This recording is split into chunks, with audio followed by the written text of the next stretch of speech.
রাজধানীর সড়কগুলোতে দাবড়ে বেড়াচ্ছে ফিটনেসবিহীন যানবাহন। জৌলস হারানো এসব লক্কর ছক্কর গাড়ি দুর্ঘটনায় প্রতিনিয়ত সড়কে বাড়ছে লাশের মিছিল। হঠাৎ বিকল হয়ে সৃষ্টি হচ্ছে দীর্ঘ যানজটের, অথচ বছরের পর বছর সড়কে এসব নৈরাজ্যের বিরুদ্ধে কার্যকর কোনো ব্যবস্থাই নেওয়া হচ্ছে না। বিশেষজ্ঞরা বলছেন, সড়ক দুর্ঘটনা, যানজট এবং বায়ু দূষণের অন্যতম কারণে পরিণত হয়েছে ফিটনেসবিহীন গাড়ি। সড়কের অব্যবস্থাপনায় সৃষ্ট জনদুর্ভোগ নিয়ে ডিবিসির ধারাবাহিক প্রতিবেদনে নগর পরিবহন জঞ্জালের বাকিটা জানাচ্ছেন ফরহাদুজ্জামান। আজ থাকছে তৃতীয় পর্ব। রাজধানীর সড়কে চলাচল করা বাসগুলোর দিকে তাকালেই মনে হয় যেন এক পরিত্যক্ত শহরে পড়ে থাকা আবর্জনা। কোনোটির জানালার কাঁচ ভাঙা, কোনোটির আবার হেডলাইট ভাঙা, কোনোটির আবার সিগন্যাল লাইটের বালাই নেই। বাংলাদেশ সড়ক পরিবহন কর্তৃপক্ষ বিআরটিএ জানাচ্ছে, রাজধানীতে নিবন্ধিত যানবাহনের সংখ্যা 22,06,693টি। গত বছরের ডিসেম্বর পর্যন্ত ঢাকায় নিবন্ধন দেওয়া হয়েছে 1,20,283টি গাড়ির। এর মধ্যে মোটরসাইকেল 84,764টি, প্রাইভেট কার 8,458টি আর বাস শুধু 1,074টি।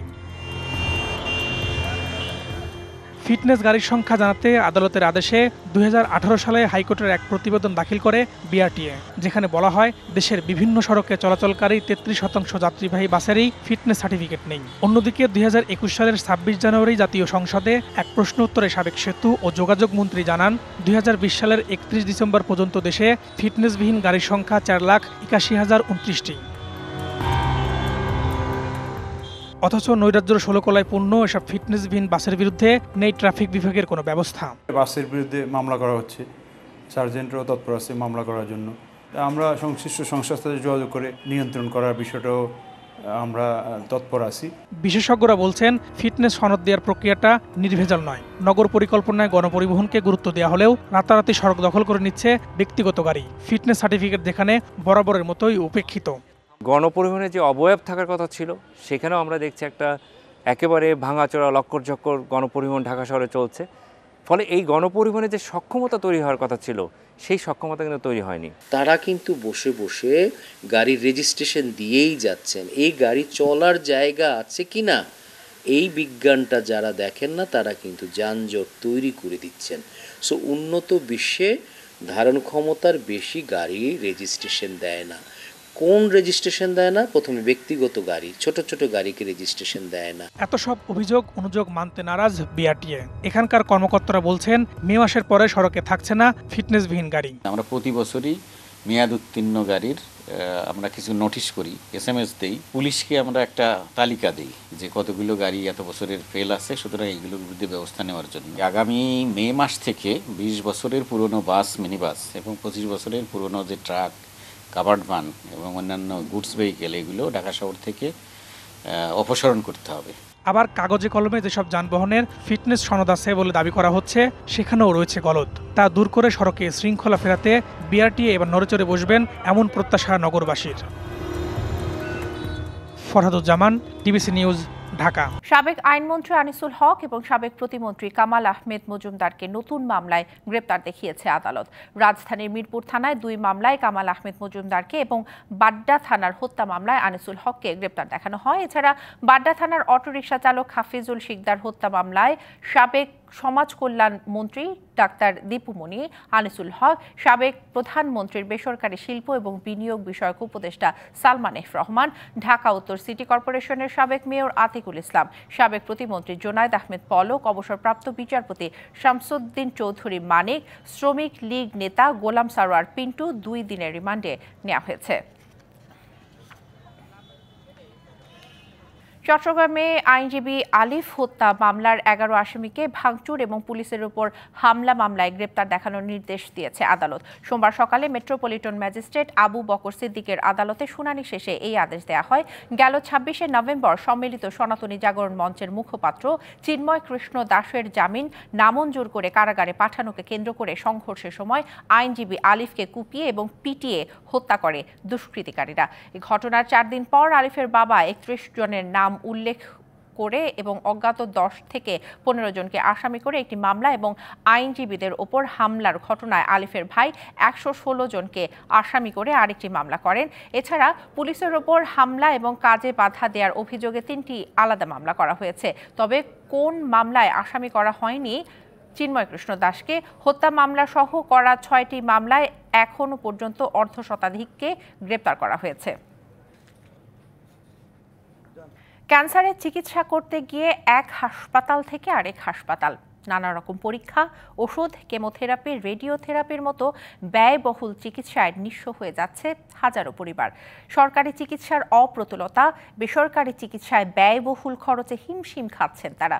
দেশে আশঙ্কাজনক হারে বাড়ছে পুরুষের স্বরযন্ত্রের ক্যান্সার এবং নারীর স্তন ক্যান্সার।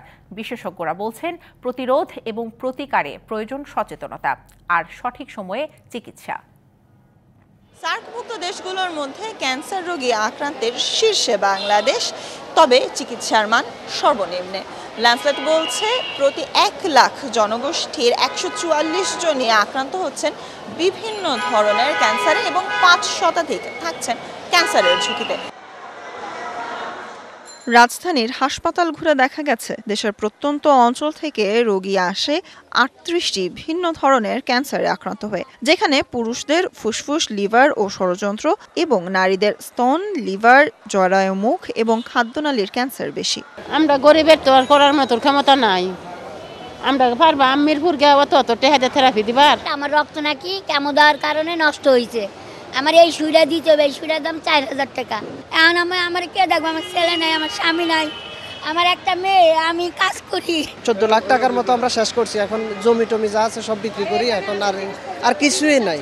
দেশের মধ্য ও নিম্ন মধ্যবিত্ত ক্যান্সার রোগীদের বেশিরভাগের গল্প প্রায় এমনই। রোগটি শনাক্ত করতেই খরচ হয়ে যায় লক্ষাধিক টাকা, আবার সরকারি পর্যায়ে বিনামূল্যে বা স্বল্প খরচে ক্যান্সার চিকিৎসার সুযোগ খুবই সীমিত।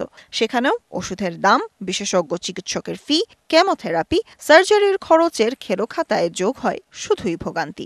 চিকিৎসা করতে করতে আমার ভিটে বাড়ি সব বিক্রি দিয়ে ফেলাইছে, আমি অনেক টাকা ঋণী। আমি তো এখানে কেমো দিয়েছি, কেমোর যে ওষুধগুলো থাকে, এরা ওষুধগুলো অন্য জায়গায় পাচার করে দিয়ে আমাদের দিয়ে কিনায়। সরকারি হাসপাতালে রেডিওথেরাপি মেশিন বন্ধ থাকায় মাসের পর মাস ভোগান্তি পোহাতে হয় রোগীদের। আর হাসপাতালে দালালদের দৌরাত্ম্য তো আছেই। এখানে একটা রেডিওথেরাপি দিতে সর্বোচ্চ 15,000 টাকা খরচ হয়, কিন্তু সেম থেরাপিটা বাইরে দিতে গেলে মিনিমাম আপনার 1 থেকে 1.5 লক্ষ টাকা খরচ হয়। আমি আজকে 3-4 মাস ধরে আসতেছি এই জায়গায়, আমি এখনো ডেট পাই নাই। আর এদের কোম্পানির লোক ফিট করা আছে, লোক ধরায় দেয়, অমুক কোম্পানির থেকে না করলে, অমুক প্রাইভেট ক্লিনিক থেকে না করলে ওই রিপোর্ট আর দেখে না। চিকিৎসকরা বলছেন প্রক্রিয়াগত কারণেই ক্যান্সারের চিকিৎসা ব্যয়বহুল। এছাড়া এত চিকিৎসা পদ্ধতি এবং দীর্ঘমেয়াদী চিকিৎসার ফলে সময়ের সাথে সাথে খরচও বাড়তে থাকে। প্রত্যেক ক্যান্সার পেশেন্টের নিড হচ্ছে ইউনিক বা অদ্বিতীয়। এই নিডটাকে আমরা সমন্বিতভাবে ইউনাইটেডলি আমরা যদি অ্যাড্রেস করি, তাহলেই ক্যান্সার পেশেন্টের প্রকৃত সেবাটা নিশ্চিত হবে। আর্লি ডিটেকশন করলে তারপর পর্যায়ক্রমে ডিস্ট্রিক্ট লেভেল হয়ে মেডিকেল কলেজে বা ঢাকা শহরে বিভাগীয় শহরে আসতে পারে। আসলে তখন তাড়াতাড়ি ডায়াগনোসিস হবে, তাড়াতাড়ি ডায়াগনোসিস হলে পরে ট্রিটমেন্টটা তাড়াতাড়ি হবে, তাড়াতাড়ি রোগী তাড়াতাড়ি আরোগ্য লাভ করবে, আমরা ক্যান্সার জয় করতে পারবো। বেসিক কথা হলো যাতে ক্যান্সার না হয় ওদিকে নজর দিতে হবে আমাদের। বিশেষজ্ঞরা বলছেন সরকারি হাসপাতালে ক্যান্সার চিকিৎসার মান বৃদ্ধি, বিভাগীয় পর্যায়েও রেডিওলজি মেশিন স্থাপন সহ প্রয়োজনীয় উদ্যোগ নিলে হয়রানি কমবে আক্রান্তদের। Sultana Swarna, DBC news, Dhaka. টঙ্গীর তুরাগ তীরে মাওলানা জোবায়েরপন্থীদের দ্বিতীয় ধাপের ইজতেমা শুরু হয়েছে আজ থেকে। এই ভাগে অংশ নিচ্ছেন 22 জেলার মুসল্লিরা। রবিবার প্রথম ভাগের আখেরি মোনাজাতের পর দ্বিতীয় ভাগের মুসল্লিরা আসতে শুরু করেন ইজতেমা ময়দানে। 22 জেলা থেকে 40টি খিত্তায় অংশ নিচ্ছেন মুসল্লিরা। আয়োজকরা বলছেন প্রথম ধাপের মতোই লাখো মুসল্লিদের অংশগ্রহণে ঢল নামবে তুরাগ তীরে। প্রথম ধাপে অংশ নেওয়া বিদেশিরা এখনও আছেন, তারা দ্বিতীয় ধাপ শেষ করে নিজ দেশে ফিরে যাবেন। এ বিষয়ে আরো জানাতে আমাদের সাথে সরাসরি যুক্ত হচ্ছেন সহকর্মী আরিফুল ইসলাম। আমরা চলে যাচ্ছি তার কাছে। আরিফ, জোবায়েরপন্থীদের দ্বিতীয় ভাগের ইজতেমার প্রথম দিনের কর্মসূচি সহ ইজতেমা ময়দানের সার্বিক চিত্র আমাদের জানাবেন। দিশা, মূলত সকাল থেকে আমরা এখানে আছি যেহেতু আজকে বিশ্ব ইজতেমার জুমার অনুসারীদের দ্বিতীয় ধাপের প্রথম দিন আজকে আনুষ্ঠানিকতা হওয়ার কথা ছিল ফজর আমবানের মধ্য দিয়ে, কিন্তু সেটি এখনো পর্যন্ত শুরু হয়নি। এমনকি তার পরবর্তীতে আয়োজকরা জানিয়েছিলেন যে 10টার পর নজমের যারা জামাতের সাথী আছেন তাদের সঙ্গে আলোচনায় বসবেন বা তাদের সঙ্গে আমল নিয়ে কথা বলবেন। ভারতের মাওলানা আহমেদ হুসাইন তিনি কথা বলার কথা রয়েছিল, কিন্তু সেটা হচ্ছে খিত্তায় জিম্মাদারদের মাধ্যমে কিন্তু সেই আমলের যে বিষয়গুলো সেগুলো নিয়ে কিন্তু পর্যালোচনা করার কথা রয়েছে। আর বাদবাকি যে আমল হবে, সারাদিনে যে গুরুত্বপূর্ণ যে আমল বা বয়ান হবে সেগুলো কিন্তু বিষয়ে 12টার পর আয়োজকরা আমাদেরকে জানাবেন যে কখন কোন সময়টাতে কি আমল হবে। সেই পরিস্থিতিতে কিন্তু আসলে এখন বর্তমানে যে যারা এসেছেন ধর্মপ্রাণ মানুষ বা মুসল্লি যারা এসেছেন এখানে জমায়েত হয়েছেন তারা মূলত গতকালকেও এসেছেন কেউ কেউ, কারণ আখিরি মুনাজাত ছিল গতকালকে একটি, সেই আখিরি মুনাজাতের উদ্দেশ্যেই কিন্তু তারা আগেভাগে এসেছিলেন, এই জমায়েত হয়েছিলেন এই ইজতেমা মাঠে বা তুরাগ তীরে। তো সেক্ষেত্রে তারাও আছেন এবং কি বিদেশি 76টি দেশের প্রায় 3050 জন বিদেশি তারা কিন্তু এইখানে মেহমান হিসেবে এসেছেন এবং কি তারা এই আখিরি মুনাজাতে অংশ নিয়ে পরবর্তীতে তারা নিজ দেশে ফিরে যাবেন এবং কি 22টি জেলা থেকে প্রায় 40টি খিত্তায় এখন পর্যন্ত অংশগ্রহণ করেছেন এই সাধারণ মুসল্লিরা। একটু জানতে চাই আপনাকে, এইখান থেকে আসলে কি ধরনের হেদায়েত পাওয়া যায়, কি নিয়ে যাবেন, কি শিক্ষাটা অর্জন করবেন আপনারা? আলহামদুলিল্লাহ, ডিবিসি চ্যানেলকে ধন্যবাদ। আমরা পাবনা জেলা থেকে আসছি। এখানে আমাদের অনেক ইমান আমলের কথা হয়। এখানে আমাদের একমাত্র উদ্দেশ্য হলো কিভাবে আমরা ইলম শিখতে পারি এবং ইলম অনুযায়ী আমল করতে পারি এবং ইমান শিখতে পারি এবং ইমান নিয়ে যেন আমরা কবরে যাইতে পারি, সেই আশা নিয়ে আমাদের এখানে আসা। অসংখ্য ধন্যবাদ দিশা। আরেকটি তথ্য দিয়ে রাখি, গত যে প্রথম ধাপ ছিল সেই প্রথম ধাপে জুবাইর অনুসারীদের মধ্যে মোট 5 জন মারা গিয়েছেন, মৃত্যুবরণ করেছেন। তো এই ক্ষেত্রে বলা যেতে পারে যে আইন শৃঙ্খলা বাহিনী একটি সংবাদ সম্মেলন আছে গাজীপুর মেট্রোপলিটন পুলিশের পক্ষ থেকে, সেটি 11টায় শুরু হবে। সেখান থেকে আসলে সার্বিক বিষয় সহ যে নিরাপত্তা জোরদার করা হয়েছে সেই বিষয়গুলো জানাতে পারবো। তো এই ছিল এখান থেকে সবশেষ। দিশা। আরিফ, বিস্তারিত জানানোর জন্য ধন্যবাদ আপনাকে। দর্শক, বাড়তি সম্পূরক শুল্ক প্রত্যাহারের দাবিতে ফল আমদানিকারকরা প্রতিবাদী মানববন্ধন করছেন আগারগাঁওয়ের রাজস্ব ভবনের সামনে। সেখানে আছেন আমাদের সহকর্মী মেহের মনি, আমরা সরাসরি যুক্ত হচ্ছি সেখানে। মনি, আপনি তো মানববন্ধনের সামনে দাঁড়িয়ে আছেন, কিসের দাবিতে আসলে মানববন্ধন করছেন ফল ব্যবসায়ীরা এবং তারা আসলে কি বলছেন মানববন্ধনে দাঁড়িয়ে? দিশা, গত সপ্তাহে এই ফলের যে আমদানিকারক সারা দেশের, তারা গত সপ্তাহে একটি প্রতিবাদ জানিয়েছিল যে তারা এখানে যে রাজস্ব বোর্ড সম্প্রতি যে ভ্যাট শুল্ক বিভিন্ন হারে যে বাড়িয়েছে সেটার একটি প্রভাব পড়েছে ফলের যে আমদানির উপর। তারা বলছে যে এসডি অর্থাৎ সম্পূরক শুল্ক আগে যেটি 20% ছিল সেটি বাড়িয়ে 30% করা হয়েছে। ফলের দাম বেড়ে গেছে। ফলের দাম বেড়ে যাওয়াতে যেটি তাদের দাবি যে এটি ব্যবসার কমে যাচ্ছে, অর্থাৎ মানুষ বাড়তি দামে ফল কেনা কমিয়ে দিচ্ছে, ফলে তাদের ব্যবসার ক্ষতি হচ্ছে এবং তারা গত সপ্তাহে এই দাবিতে তারা মানববন্ধন করেছিল এবং আজকে তারা আবারও মানববন্ধন করছে আগারগাঁয়ে, এই জায়গাটিতে আগারগাঁয়ে রাজস্ব ভবনের সামনে। তারা রাজস্ব ভবনের মনোযোগ আকর্ষণ করার চেষ্টা করছেন যেন তারা এই শান্তিপূর্ণ মানববন্ধন থেকে তারা একটাই তাদের দাবি যে এসডি অর্থাৎ সম্পূরক শুল্ক 30% বা বর্ধিত করা হয়েছে সেটি আগের জায়গায় বা প্রত্যাহার করা উচিত এবং এখানে যারা এসেছেন, যে যত ব্যবসায়ী এসেছেন সারা বাংলাদেশের কিন্তু ফল আমদানিকারকরা এসেছেন। আমরা একজন এই ঢাকা মহানগর ফল আমদানি রপ্তানিকারকের সাথে যারা জড়িত তাদের একজনের সাথে কথা বলবো। আপনারা তো গত সপ্তাহ এরকম একটা মানববন্ধন করেছেন, তো আপনাদের তারপরে রাজস্ব বোর্ড কোনো প্রতিক্রিয়া দেখিয়েছে কি? না, এখন পর্যন্ত রাজস্ব বোর্ড আমাদের কাছ থেকে কোনো প্রতিক্রিয়া দেখিয়ে নেই, যার কারণে আমরা এখানে আসতে বাধ্য হয়েছি। তো আজকে যদি না ওরা আপনাদের দাবি মানে তাহলে কি হতে পারে? যদি রাজস্ব বোর্ড আমাদের কথা না শোনে, আমরা প্রতীকী হিসাবে 2 দিনের জন্য আমাদের সমস্ত মাল ডেলিভারি বন্ধ রাখবো, অর্থাৎ মঙ্গলবার বুধবার। তারপরের থেকে আমরা আবার পরবর্তী ঘোষণা দিব। আমরা এনবিআর এর সাথে বসার চেষ্টা করব, যদি না মানে তারপরের সিদ্ধান্ত আমরা পরে নিব আমরা সবাই মিলে। দিশা, শুনলেন যে এই ব্যবসায়ীরা আপাতত তারা এইভাবে মানববন্ধন করছে, যদি তাদের কথা না শুনে তাহলে আরো বড় কর্মসূচি তারা নিবে, এমনটাই তারা আমাদেরকে জানালেন। তো দিশা, এই ছিল এখান থেকে। মেহের মনি, ধন্যবাদ আপনাকে। কলেজকে বিশ্ববিদ্যালয়ে রূপান্তরের দাবিতে ষষ্ঠ দিনের মতো অনশন কর্মসূচি পালন করছেন তিতুমিরের শিক্ষার্থীরা। চলছে শাটডাউনও। এছাড়া barricade two Dhaka north city কর্মসূচি পালনেরও ঘোষণা দিয়েছেন তারা। বেলা 11টা থেকে রাত 10টা পর্যন্ত Mohakhali rail gate, Amtali, Badda link road, Gulshan সড়ক অবরোধ করার কথা জানানো হয়। এর আগে সংশ্লিষ্ট বিষয়ে রবিবার রাতে 3 দফা দাবি নিয়ে জরুরি সংবাদ সম্মেলন করেন শিক্ষার্থীরা। সনাতন ধর্মের অনুসারীদের অন্যতম উৎসব সরস্বতী পূজা আজ। অর্চনা, আচার, বন্দনা করা হচ্ছে বিদ্যা ও সঙ্গীতের দেবী সরস্বতীর। দেশের বিভিন্ন মন্দির এবং শিক্ষা প্রতিষ্ঠানে পূজার আয়োজন হলেও সরস্বতী পূজার প্রধান কেন্দ্র হয়ে ওঠে ঢাকা বিশ্ববিদ্যালয়ের জগন্নাথ হল মাঠ। এবার এই হলে 73টি বিভাগ এবং ইনস্টিটিউটের ব্যবস্থাপনায় সরস্বতী পূজা হচ্ছে। সার্বিক কার্যক্রম তত্ত্বাবধানে হল প্রশাসনের মোট 11টি উপকমিটি কাজ করছে। ঐতিহ্যবাহী জগন্নাথ হলের উপাসনালয়ে 2 দিনব্যাপী এই আয়োজনের মধ্যে পুষ্পাঞ্জলি প্রদান, প্রসাদ বিতরণ, মনোজ্ঞ সাংস্কৃতিক সন্ধ্যা, রক্তদান কর্মসূচি রয়েছে।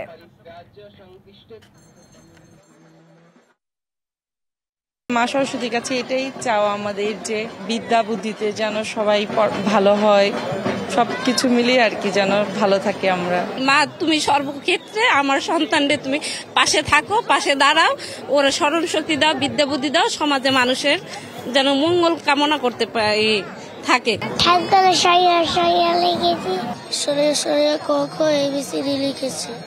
আমি আমার পরীক্ষায় যেন সবসময় ভালো করতে পারি, জীবনে অনেক বড় হই আমি। সরস্বতী পূজার আরো বিস্তারিত তথ্য জানাতে ঢাকা বিশ্ববিদ্যালয়ের জগন্নাথ হল প্রাঙ্গণ থেকে যুক্ত হচ্ছেন সহকর্মী সুলতানা স্বর্ণা। আমরা কথা বলছি তার সাথে। স্বর্ণা, সরস্বতী পূজা উপলক্ষে সকাল থেকেই আপনি বিস্তারিত তথ্য আমাদের জানাচ্ছিলেন। সকাল গড়িয়ে এখন দুপুর হওয়ার পথে, এখন কি আনুষ্ঠানিকতা চলছে আমাদের জানাবেন। দিশা, কিছুক্ষণ আগেই কিন্তু সরস্বতী পুজোর যে তিথি রয়েছে সেই তিথি কিন্তু শেষ হয়েছে এবং অঞ্জলি, পুষ্পাঞ্জলি দেবার মাধ্যমেই কিন্তু দেবীর চরণে শেষ হয়েছে আনুষ্ঠানিকতা। এবং পুষ্পাঞ্জলি দেবার পরেই কিন্তু হাতে খড়ির, যে আমরা বাচ্চাদের তথ্যচিত্রগুলো দেখছিলাম, আসলে সেই হাতে খড়ির আনুষ্ঠানিকতা কিন্তু আসলে শুরু হয়। এবং হাতে খড়িতে দেবীর সামনে বসে আজ প্রথমবারের মতো সন্তানদের কিন্তু হাতে কলম, চক, স্লেট তুলে দেওয়া হয় এবং এর মাধ্যমেই কিন্তু তাদের বিদ্যা জীবনের, অর্থাৎ শিক্ষা জীবনের কিন্তু শুরু হয়। এবং আমরা সকাল থেকে জানাছিলেন, আমরা সকাল থেকে আছি এখানে এবং সকাল থেকে আমরা বিভিন্ন শিক্ষার্থীর সাথে কথা বলেছি, যারা এখানে এসেছেন বিভিন্ন ধর্মের, সকলের সাথেই কথা বলেছি। শুধুমাত্র সনাতন ধর্মাবলম্বীরাই নয়, এখানে কিন্তু আমরা ভিন্ন ধর্মেরও অনেককেই দেখেছি, ভিন্ন জাতির কিন্তু অনেকেই দেখেছি এবং তারা কিন্তু বারংবারই বলছেন যে দেবী সরস্বতী শুধুমাত্র বিদ্যার দেবী নয়, তিনি কিন্তু শুধুমাত্র জ্ঞানের দেবী নয়, তিনি সুর, নাচ, সকল কিছুরই দেবী। অর্থাৎ এই জগতে যত জ্ঞান আছে সকল কিছুর দেবী সরস্বতী। সেই সরস্বতীর সামনেই কিন্তু আজ এসেছেন সকলে এবং তারা কিন্তু বারংবারই প্রার্থনা করছেন তাদের আসছে যে জীবন, শিক্ষা যে জীবন, সেই শিক্ষা জীবনে যেন ভালো ফল পান, এমন প্রত্যাশা যেমন শিক্ষার্থীদের আমরা করতে দেখেছি, তার পাশাপাশি কিন্তু তাদের অভিভাবকদেরও আমরা দেখেছি এই কামনা করতে। এবং এছাড়াও আমরা শিক্ষার্থীদের সাথে যখন কথা বলেছি, তারা কিন্তু আমাদেরকে জানিয়েছেন যে বিভিন্ন সময়ে আসলে আমাদের দেশে বর্তমানে যে পরিস্থিতি চলছে সেই পরিস্থিতিতেও তারা যেন দেশকে এগিয়ে নিতে পারে, এমন প্রত্যয়ও কিন্তু তারা আমাদের কাছে ব্যক্ত করেছে। এবং সেজন্য দেশকে এগিয়ে নিয়ে যাবার জন্য যে জ্ঞানের প্রয়োজন, যে সত্য অন্বেষণ প্রয়োজন, সেই সত্য অন্বেষণের জন্য কিন্তু দেবী সরস্বতীর কাছে তারা আজ কৃপা চেয়েছেন এবং তার কাছে কিন্তু প্রার্থনা করেছেন যেন তারা দেশকে এগিয়ে নিতে পারেন। এবং এছাড়াও সকাল থেকে যে আনুষ্ঠানিকতা ছিল সেই সকল আনুষ্ঠানিকতা কিন্তু শেষ আজ। তারপরও সন্ধে পর্যন্ত কিন্তু সনাতন ধর্মাবলম্বীদের পাশাপাশি বিভিন্ন শিক্ষার্থীরা এখানে আসবেন এবং জগন্নাথ হল মাঠ প্রাঙ্গণে যেটি রয়েছে এই প্রাঙ্গণ কিন্তু তারা আজ মুখরিত রাখবেন। সন্ধ্যার পরে লেজার শো রয়েছে এবং বিভিন্ন আনুষ্ঠানিকতা কিন্তু তখনও রয়েছে এবং তখনও কিন্তু এইটি অঞ্জলি হবে বলে আমরা জানতে পেরেছি। দিশা, আসলে এই ছিল আমার কাছে জগন্নাথ হলমার্ট থেকে সবশেষ। স্বর্ণা জানাচ্ছিলেন দিনভর নানা আনুষ্ঠানিকতার কথা। ধন্যবাদ আপনাকে। ফল আমদানিতে অতিরিক্ত ভ্যাট প্রত্যাহারের দাবিতে কুষ্টিয়ার ব্যবসায়ীরা মানববন্ধন এবং সমাবেশ করেছেন। সোমবার সকালে শহরের মজমপুর গেটে এই কর্মসূচি পালন করেন তারা। ব্যবসায়ীরা বলেন, অতিরিক্ত ভ্যাট আরোপের ফলে ব্যবসায়ীরা ক্ষতিগ্রস্ত হচ্ছেন। বেড়েছে আমদানি খরচ, ভোক্তাদের বেশি দামে ফল কিনে খেতে হচ্ছে। দ্রুত ভ্যাট প্রত্যাহারের দাবি ব্যবসায়ী নেতাদের।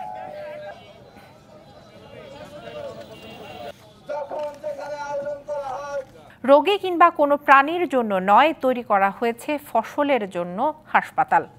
নেত্রকোনায় কৃষকরা মিলে নিয়েছেন এই উদ্যোগ। ফসলের রোগবালাই হলেই অভিজ্ঞ চাষিদের ডেকে নেওয়া হয় পরামর্শ করার জন্য। জটিল কিছু হলে নেওয়া হয় কৃষি কর্মকর্তার মতামত। শুধু তাই নয়, ৮ পাড়ায় তোষাই পাড়ের কৃষক সংগঠনটি ৫০৪ জাতের বিলুপ্ত ধান সংগ্রহের রেকর্ডও করেছে। নেত্রকোনার আটপাড়া উপজেলার অভয়পাড়ায় ২০০৫ সালে গড়ে ওঠে তোষাই পাড়ের কৃষক সংগঠনটি। বিলুপ্ত জাতের ধান বীজ উৎপাদন, সংগ্রহ ও সংরক্ষণ করেন তারা। ফসল রক্ষণাবেক্ষণ ও রোগবালাই থেকে রক্ষা পেতে স্থানীয় কৃষকদের এই উদ্যোগ ছড়িয়ে পড়ছে আশপাশের জেলাতেও। এই ফসলের হাসপাতালটা চালানি উদ্দেশ্য হইলো এই যে ফসলের রোগবালাই হইলে এইটা আমরা এনে বইয়া পরামর্শ করিয়া কি ব্যবস্থা নেওয়া যায় আলাপ আলোচনা করি আমরা ঔষধ ছিটাইয়া দেই। আগের দিনের যে স্বাদগুলা এইগুলো আমরা বুক করতে পারতাছি। কৃষকরা স্থানীয় জাতের বিলুপ্ত ধান নিয়ে গবেষণা করছেন। উচ্চ ফলনশীল ধানের সাথে টেক্কা দিয়ে পুরাতন জাতের বিলুপ্ত ধান সংগ্রহ করে চাষে লাভবান হচ্ছে তারা। অল্প খরচে বেশি ফলন হওয়া ধানের বীজ কৃষকের মাঝে বিনামূল্যে সরবরাহ করা হয়। আমি এবার নতুন ক্রস করছি, এই যে বিশালী বিন্নি আর আইজং এর সাথে ক্রস করছি। আমার এই যে জড়িয়া এবং কাবন্দোলন ধানটা অনেক ভালো হয়েছে এবং এটার মধ্যে পোকামাকড় আক্রান্ত কম হয়। কৃষক যাতে নিজেদের জন্য বীজ সংগ্রহ ও সংরক্ষণ করতে পারেন সেজন্য এমন উদ্যোগ বলে জানায় বেসরকারি সংস্থা বার্ষিক। বীজ কৃষকের সম্পদ, এই সম্পদ কোম্পানির হাতে তুলে দিয়ে কৃষক হয়রানি হয়, কৃষক বাজারে বাজারে ঘুরে, এটা আমরা চাই না। আমরা চাই কৃষকের বীজ কৃষকের কাছে থাকবে। কৃষকের এমন উদ্যোগকে সরকারিভাবেও সহায়তা দিচ্ছে কৃষি সম্প্রসারণ অধিদপ্তর। বার্ষিকের উদ্যোগে তারা এখানে আমাদের বাংলাদেশের ছড়িয়ে ছিটিয়ে যে স্থানীয় জাতগুলি ছিল, এই স্থানীয় জাতগুলি তারা ট্রায়াল হিসেবে এখানে স্থাপন করেছেন। স্থানীয়ভাবে ৫০৪ জাতের ধান থেকে বাছাই করে গত ১৮ বছরে ৬৫ জাতের ধান চাষ করে লাভবান হয়েছেন চাষিরা। সরকারি বেসরকারি পর্যায় থেকে কৃষক সংগঠনকে সহযোগিতা করে কৃষিখাত এগিয়ে নেওয়ার আহ্বান সংশ্লিষ্টদের। DBC news desk. সার্বিয়ায় দুর্নীতি বন্ধ সহ বিভিন্ন ইস্যুতে বিক্ষোভ করেছেন হাজারো শিক্ষার্থী। দেশটির দ্বিতীয় বৃহত্তম শহর নভি সাদে সড়ক এবং সেতু অবরোধে অচল হয়ে পড়ে শহরটি। হাজারো শিক্ষার্থী নভি সাদের সড়কে পতাকা নিয়ে হাজির হন এবং দুর্নীতি বিরোধী স্লোগান দেন। এ সময় তারা সড়ক ও শহরের 3টি গুরুত্বপূর্ণ সেতু অবরোধ করেন। পরে তারা ফ্রিডম ব্রিজের কাছে জড়ো হন। শিক্ষার্থীদের বিক্ষোভে শহরের বাসিন্দাদের সঙ্গে ট্রাক্টর নিয়ে কৃষকেরাও যুক্ত হন। বিক্ষোভে শহরটিতে ব্যাপক যানজটের সৃষ্টি হয়। নিউজিল্যান্ডের নর্থ আইল্যান্ডের পশ্চিম উপকূলের একটি সুপ্ত আগ্নেয়গিরি মাউন্ট তারানাকি, যা মাউন্ট এগমন্ট নামেও পরিচিত। সম্প্রতি এই পর্বতটিকে দেয়া হয়েছে মানুষের সমান আইনি অধিকার। দীর্ঘ লড়াইয়ের পর এই অর্জনে খুশি মাওরি জনগোষ্ঠী। মাউন্ট তারানাকি পর্বত, এই পর্বতকে পবিত্র ও তাদের পূর্বপুরুষ বলে মনে করে নিউজিল্যান্ডের স্থানীয় মাওরি জনগোষ্ঠী। তবে 18 ও 19 শতকের ঔপনিবেশিক শাসক গোষ্ঠী তা কেড়ে নিলে ক্ষোভ জন্ম নেয় বাসিন্দাদের মাঝে। দীর্ঘ লড়াই শেষে মাওরিদের বিরুদ্ধে উপনিবেশ আমলের অন্যায় ও অবিচারের ক্ষতিপূরণ হিসেবে মানুষের সমান আইনি অধিকার দেয়া হয়েছে মাউন্ট তারানাকি পর্বতকে। এ বিষয়ে সম্প্রতি আইন পাশ হয়েছে নিউজিল্যান্ডের পার্লামেন্টে। আমরা খুবই খুশি, আমাদের উপর উপনিবেশ আমল থেকে চলা অন্যায় ও অবিচারের ক্ষতিপূরণ পেয়েছি। নতুন আইন অনুযায়ী তারানাকি পর্বতের মানবসত্তার নাম দেয়া হয়েছে তে কাহুই তুপুয়া। এখন এই পর্বত ও তার আশপাশের ভূমিকে একটি জীবন্ত ও অবিভাজ্য সত্তা হিসেবে গণ্য করা হবে। এতে পর্বতটি সংরক্ষণ, ঐতিহ্যগত ব্যবহারের বিষয়েও সিদ্ধান্ত নেওয়া হবে। কার্যকরভাবে নিজের মালিকানা লাভ করবে এবং স্থানীয় আয়েই উপজাতি এবং সরকারের প্রতিনিধিরা এটি পরিচালনা করতে একসাথে কাজ করবে। কেউ চাইলেই এই অঞ্চলটির ভূমি জোর করে কিনতে পারবে না। 50-50 split with 4 representatives. নির্যাতিত ও নিপীড়িত মানুষের জন্য পার্লামেন্টে এ আইন পাশ হয়েছে। এতে তাদের আশার প্রতিফলন ঘটেছে। নিউজিল্যান্ডই হচ্ছে বিশ্বে প্রথম দেশ যেখানে প্রকৃতিকে আইনিভাবে ব্যক্তি হিসেবে স্বীকৃতি দেয়া হয়। এর আগে 2014 সালে তে উড়ে ওড়া নামে এক বিশাল বনভূমি এবং 2017 সালে ওয়াঙ্গানুই নদীকে একই স্বীকৃতি দেয় দেশটি। মৌসুমী শান্তা, ডিবিসি নিউজ ডেস্ক। 10 ফেব্রুয়ারির মধ্যে ক্রিকেটার ও সংশ্লিষ্টদের পাওনা বুঝিয়ে দেওয়ার জন্য দুর্বার রাজশাহী স্বত্বাধিকারীকে সময় বেঁধে দিয়েছে যুব ও ক্রীড়া মন্ত্রণালয়। এই সময়ের মধ্যে পাওনা পরিশোধে ব্যর্থ হলে দুর্বার রাজশাহীর মালিকের বিরুদ্ধে আইনি ব্যবস্থা নেওয়া হবে। সোমবার সকালে মন্ত্রণালয়ের এক বিজ্ঞপ্তিতে জানানো হয় 2 ফেব্রুয়ারির মধ্যে দুর্বার রাজশাহীর ক্রিকেটারদের পাওনা পরিশোধ করা হবে। ক্রীড়া উপদেষ্টাকে এমন প্রতিশ্রুতি দিয়েছিলেন শফিকুর রহমান, তবে তার রক্ষা করতে ব্যর্থ হলে আইন শৃঙ্খলা বাহিনী হেফাজতে নিয়ে জিজ্ঞাসাবাদ করে দুর্বার রাজশাহীর মালিককে। অবশেষে নিজের দোষ স্বীকার করে আগামী 10 ফেব্রুয়ারির মধ্যে দল সংশ্লিষ্ট সবার পাওনা পরিশোধের ওয়াদা করেন। এবারের প্রতিশ্রুতি রক্ষা করতে না পারলে এই ফ্র্যাঞ্চাইজি মালিকের বিরুদ্ধে যে কোনো ব্যবস্থা নেওয়া হবে বলেও মুচলেকা দেন শফিকুর রহমান। আজ থেকে শুরু বিপিএল এর প্লে অফ রাউন্ড এলিমিনেটর ম্যাচে রংপুর রাইডার্সের বিপক্ষে মাঠে নামবে খুলনা টাইগার্স। ম্যাচ শুরু দুপুর 1টায়। আর কোয়ালিফায়ার 1-এ সন্ধ্যা 6:30টায় লড়বে টেবিলের 2 শীর্ষ দল ফরচুন বরিশাল এবং চিটাগং কিংস। শেষ হয়েছে বিপিএলের লিগ পর্বের খেলা, এবার প্লে অফ রাউন্ডের অপেক্ষা। তবে সবচেয়ে অবাক করা বিষয়, আসরের শুরু থেকে যে রংপুর রাইডার্স চমক দিয়েছিল টানা 8 ম্যাচ জিতে, তাদেরই খেলতে হচ্ছে এলিমিনেটর ম্যাচ। শেষের 4 ম্যাচ হেরে তাদের সামনে এখন ডু অর ডাই সমীকরণ। এলিমিনেটরে রংপুরের প্রতিপক্ষ খুলনা টাইগার্স। কাগজে কলমে রংপুর শক্তিশালী হলেও দলটার নির্ভর থাকার সুযোগ নেই, কেননা টানা 4 ম্যাচ হেরে দলটার মোমেন্টাম এখন তলানিতে। টপ অর্ডারে সৌম্য ফর্মে ফিরলেও বাকিদের অবস্থা খুব একটা ভালো নেই। এর মধ্যে আবার দলের ক্রিকেটার সাইফুদ্দিনের দিকে ফিক্সিং সন্দেহের তীর। বিপরীতে শেষ দল হিসেবে প্লে অফ নিশ্চিত করা খুলনার ফর্মে আছেন লোকাল ক্রিকেটাররা। নাইম শেখ, মেহেদি মিরাজ মেইন ট্রাম্প কার্ড। এই দুই ওপেনার জ্বলে উঠলে বেশ ভাবনাই থাকতে হবে রংপুরকে। অন্যদিকে কোয়ালিফায়ার 1-এ বরিশালের সামনে চিটাগং কিংস। আসরের সবচেয়ে শক্তিশালী দল বরিশাল তাদের শেষ ম্যাচটা হেরেছে চিটাগংয়ের সাথেই। তবুও দলটার ভাবনার তেমন কোনো কারণ নেই, কেননা বরিশালে পারফর্মারের সংখ্যাটা এতটাই বেশি, একজন ফ্লপ করলে কেউ না কেউ ঠিকই ধরেন দলের হাল। তাই টানা দ্বিতীয়বারের মতো এবার ফাইনাল খেলার অপেক্ষায় ফরচুনরা।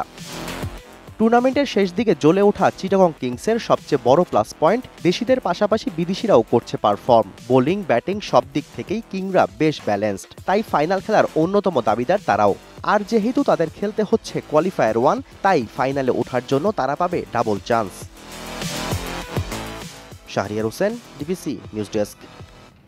সংবাদ এই ছিল এখনকার মতো। ডিবিসি নিউজের সংবাদগুলো পড়তে ভিজিট করুন dbcnews.tv আর ভিজিট করুন ডিবিসি নিউজের ফেসবুক পেজ এবং ইউটিউব চ্যানেল। ডিবিসির সঙ্গেই থাকুন।